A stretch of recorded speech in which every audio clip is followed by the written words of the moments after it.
Asante sana. Mimi ufugaji ni jambo nilikuwa nalipenda sana tangu utotoni, lakini nilikuwa nasubiri muda ufike. Lakini kwa sasa, kwa swali lako, nina muda wa miaka 2 tangu nianze kufuga nguruwe, na nilianza kufuga nguruwe wa kienyeji sababu ya kutojua. Kwa hiyo nilinunua nguruwe wa kawaida. Katika kuendelea kufuga nikawa naona sipati tija, ndio katika kutafuta kwa kweli nilipita kwa wafugaji wenzangu wakanishauri pia, lakini pia nilikuwa naingia kwenye mitandao ya kijamii, hasa Rubaba TV.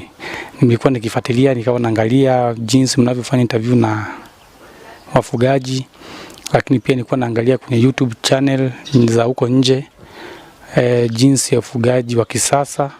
Kwa hiyo nikawa najifunza kwa njia ya mtandao. Baada ya kujifunza kwa muda wa mwaka mmoja nimekuwa nikifuga hao nguruwe, lakini sikupata matokeo mazuri, na niliamua kuwatoa na kutafuta mbegu bora. Kwa hiyo hapa nina mbegu 3, nina Petrine, nina Duroc na Large White. Kwa hiyo wale wa kisasa, wale wa kienyeji, nguruwe wa kawaida wale